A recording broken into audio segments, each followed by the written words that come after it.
আসসালামু আলাইকুম ওরহমতুল্লাহি ওবরাকাতু। সম্মানিত দেশি প্রবাসী ভাই এবং বোনেরা, সর্বস্তরের মুসলমান, বিশেষ করে বাংলার জমিনে সমস্ত মুসলমানদেরকে বলছি, এই জমিন আল্লামা দেলাওয়ার হোসেন সাইদি রহিমাহুল্লাহ দুনিয়াতে নাই। উনি কবরে চলে গেছেন। আল্লাহ যেন কবরটা জান্নাতুল ফেরদাউস নসিব করেন, সকলে বলি আমিন।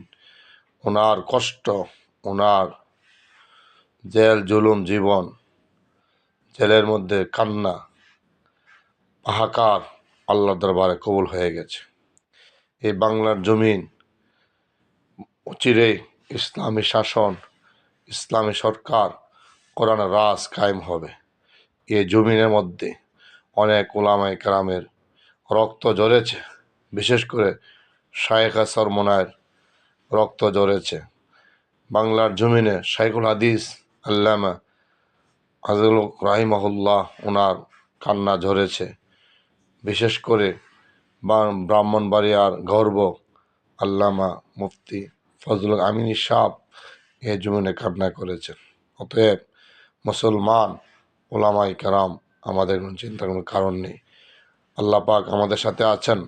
অতএব আমরা এই নির্বাচনে আমরা সকল ঐক্যবদ্ধ হয়ে ইসলাম প্রতিষ্ঠা করার জন্য কাজ করতে হবে।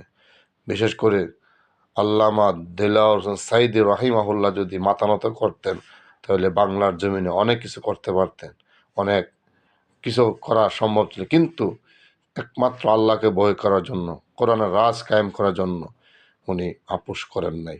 উনি পরকালকে চিনেছেন। ওনার থেকে আমরা শিক্ষা নিতে হবে। জেল জুলুম নির্যাতন ফাঁসি যত শাসক তাগুতের কাছে, শয়তানের কাছে মাথা নত করা যাবে না। হজরত আসিয়া আসিয়া আসিয়া ফেরাউনের স্ত্রী আসিয়া থেকে আমরা শিক্ষা নিতে পারি। উনি রাজত্ব ছেড়েছেন, দুনিয়া ছেড়েছেন, জীবনের মায়া ছেড়েছেন একমাত্র আল্লাহর প্রতি আনার জন্য। আল্লাহ পক্ষে বলেছেন, ওমা নাকামু মিনহুম ইল্লা আইয়ুমিনু বিল্লাহিল আজিজিল হামিদ।